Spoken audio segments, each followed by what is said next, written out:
मैं जमाल सईद नवाब कोठी दीघा से। आज हम लोग बात करेंगे इस क्लास में। मुझे याद नहीं, शायद पिछले एक वीडियो में मैंने डिफरेंस बिटवीन के बारे में मैंने जिक्र किया था। आज भी हम उसी क्लास को शायद कंटिन्यू करेंगे कि एल्डर और ओल्डर का इस्तेमाल कैसे करते हैं। समझना है कि एल्डर ओल्डर का इस्तेमाल भी संबंध में ही करते हैं। संबंध के मतलब एक संबंध जो आपका अपना है, एक संबंध जो आपके रिश्तेदार से अलग है। रिश्तेदारी का संबंध और गैर रिश्तेदारी का संबंध, दोनों में बड़ा फर्क है। यानी वो मेरा बड़ा भाई है, यानी मेरा अपना भाई है, तो अपने संबंध में अपने रिश्तेदार के बीच में हम वहाँ एल्डर का इस्तेमाल करते हैं। हम अभी बोट का बिल्कुल इस्तेमाल नहीं कर रहे हैं, आप ऐसे ही समझें। एल्डर का इस्तेमाल, वो मेरे बड़े भाई हैं, he is my elder brother. अगर मुझे कहना होता है कि वो मेरा बड़ा भाई है लेकिन वो मेरा अपना भाई नहीं है, वो दूसरा है, यानी रिश्तेदार से अलग है, रिश्ते से अलग है, यानी वो भी हमारे अपने हैं लेकिन मेरे अपने भाई नहीं हैं, तो हम कहते हैं he is my older brother. तो ये दोनों फ़र्क है एल्डर के इस्तेमाल में और ओल्डर के इस्तेमाल में। उसी तरह से ड्रोन और सिंक है। Drone, DROWN, drone and sink. एक दोनों का मतलब डूबना होता है, लेकिन अगर बेजान चीज़ का डूबना है तो हम कहते हैं सिंक। कोई जहाज़ डूब गया, टेबल कुर्सी, कोई मकान, घर डूब गया तो हम कहते हैं सिंक। लेकिन अगर लेकिन अगर कोई इंसान डूब गया, जानदार चीज़ जानदार चीज़ कोई इंसान डूब गया तो कहते हैं ड्रोन।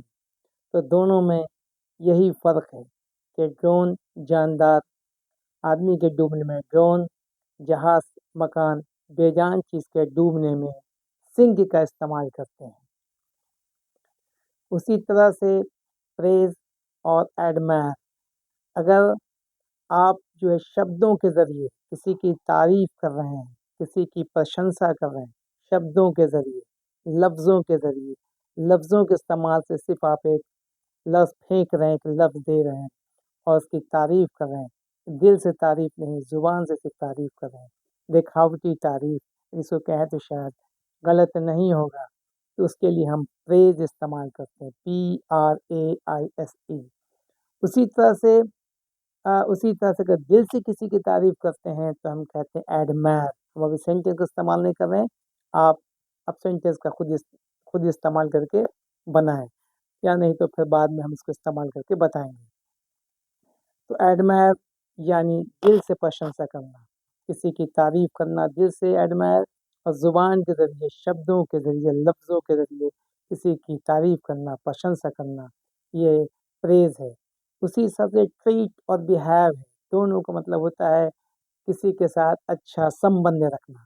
अच्छे संबंध को हम ट्रीट कहते हैं। व्यवहार करने को ट्रीट कहते हैं, यानी बिहेव और ट्रीट। यहाँ ये याद रखना है कि ट्रीट के साथ प्रीपोज़िशन का इस्तेमाल नहीं होता है। जैसे चलिए एक सेंटेंस देते हैं, ही ट्रीटेड मी वेल, उसने मेरे साथ अच्छा व्यवहार किया।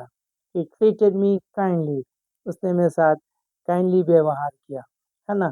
तो देखिए इसमें प्रीपोज़िशन का इस्तेमाल नहीं हुआ, लेकिन बिहेव के साथ हम प्रीपोज़िशन का इस्तेमाल करते हैं। अब यहाँ यही कहेंगे ही बिहेव्ड विथ मी, विथ यहाँ प्रीपोज़िशन है। ही बिहेव्ड विथ मी अनकाइंडली, है ना?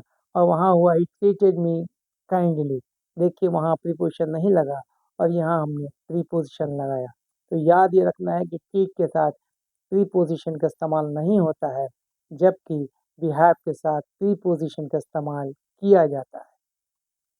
सेंटेंस से भी आप समझ गए, लेकिन दोनों का मतलब होता है व्यवहार करना, व्यवहार रखना, है ना?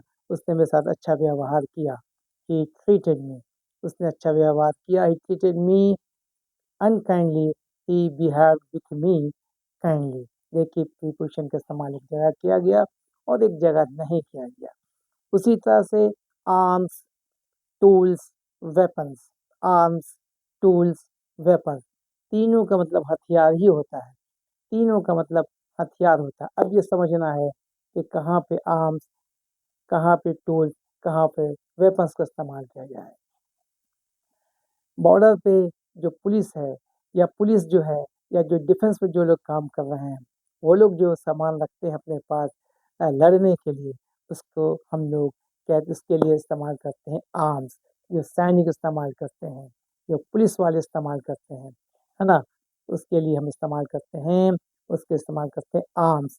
और जो छोटा-छोटा जो टूल्स है, जो लोहार के ज़रिए हम लोग छोटा-छोटा जो टूल्स बनाते हैं, औज़ार बनाते हैं, जो बढ़ई जो इस्तेमाल करता है जो टूल्स, या फिर कंपनी वगैरह में जो छोटा-छोटा टूल्स हम लोग यूज़ करते हैं किसी चीज़ को खोलने के लिए, बंद करने के लिए, या किसी चीज़ के इस्तेमाल के लिए जो टूल्स यूज़ करते हैं, वो टूल्स है, वो भी एक औज़ार है।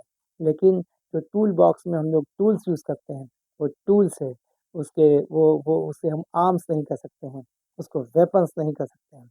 ये फ़र्क समझना होगा। आर्म्स का मतलब हो गया जो पुलिस वाले, जो डिफेंस वाले, जो सैनिक वाले जो इस्तेमाल करते हैं, जो रखते हैं, वो आर्म्स कहलाता है। जो बढ़ई रखता है, जो टूल्स का जो इस्तेमाल करते हैं किसी खोलने के लिए, बंद करने के लिए या किसी और काम के लिए, तो उसको हम लोग कहते हैं टूल्स। इसीलिए जो लोग कंस्ट्रक्शन कंपनी में काम करते हैं, तो उसके लिए हम लोग कहते हैं अपना टूल्स किट रख लो, अपना टूल बॉक्स लेके चलिए। उसके लिए वेपन्स या आर्म्स का इस्तेमाल नहीं करते हैं। उसी तरह से वेपन्स जो है रक्षा करने के लिए, अपने रक्षा के लिए जो हम लोग स्वॉर्ड रखते हैं, तलवार रखते हैं, या फिर कोई ऐसा बंदूक रखते हैं अपने सुरक्षा के लिए, अपने अपनी हिफाज़त के लिए, उसके लिए हम लोग वेपन्स का इस्तेमाल करते हैं। इस बात को समझना होगा कि कहाँ आर्म्स, कहाँ टूल्स और कहाँ हम वेपन्स का इस्तेमाल करते हैं। उसी तरह से अगला वर्ड है हमारे पास है क्लियर और ऑब्वियस। क्लियर और ऑब्वियस। क्लियर कोई चीज़ दिखाई नहीं दे रही है, समझ नहीं पा रहे हैं क्या लिखा हुआ है, तो हम बोलते हैं क्लियर, यानी ये धुंधला है, तो क्लियर। जब कोई किसी चश्मे की दुकान में जाते हैं और वो हमें कहता है इसको पढ़ के देखिए कि आप नज़दीक का, दूर का, तो हम कहते हैं नहीं पढ़ पा रहे, क्लियर नहीं है। या कुछ लिखी हुई चीज़ है, वो चीज़ हम नहीं पढ़ पा रहे हैं, धुंधला दिख रहा है, तो हम कहते हैं क्लियर नहीं है।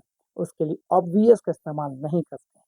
ऑब्वियस का इस्तेमाल का मानी ये हुआ ऐसी चीज़ जो हम समझने में असहमत हो रहे हैं, हम समझ नहीं पा रहे हैं। तो जब हम समझ पाते हैं तो हम कहते हैं हाँ, इट इज़ ऑब्वियस, ज़ाहिर-सी बात है, तो उसके लिए क्लियर नहीं बोलते हैं। बोलना चाहिए, क्लियर भी बोलेंगे तो चलता है, आम तौर से लोग क्लियर का इस्तेमाल करते हैं। लेकिन हमें जब मालूमात तो जब हो जाती है, तो हमको कहना चाहिए obvious, yes it is obvious. ज़ाहिर-सी बात है, ये समझ में बात आ रही है, हर आदमी इस बात को समझता है। ये तो ज़ाहिर-सी बात है, हर आदमी इस बात को समझता है, इट इज़ ऑब्वियस। यानी जब कोई आदमी कोई बात समझाता है, तो हम उस जगह पे जब बात समझते हैं और उसके बाद से हम एग्री करते हैं, तो हम कहते हैं ऑब्वियस, ऑब्वियस, ऑब्वियस। और क्लियर भी बोलते हैं, लेकिन क्लियर से बेहतर लफ्ज़ जो है वो ऑब्वियस है। क्लियर बोलते हैं, ये बोलता है कि हाँ, ये क्लियर गिलास है। या कोई जब डॉक्टर्स के जाते हैं जो चश्मा हमको खरीदनी है, हमको दिखाई नहीं दे रहा है, दिखाई नहीं देती है, जब वो कहता है इसको पढ़िए, आपका जब वो पढ़ते हैं तो कभी वो बोलता है शॉर्ट साइट आपका कमज़ोर है, कभी बोलता है ये कमज़ोर है। या कोई आदमी कोई चीज़ लिखता है और हम समझ नहीं पाते हैं, धुंधला है, क्लियर नहीं है, तो हम बोलते हैं भाई ये क्लियर नहीं है, उसके लिए ऑब्वियस का इस्तेमाल नहीं किया जाता है। शायद आप मेरी बात समझ गए। Hope are you getting my point? शुक्रिया, थैंक यू।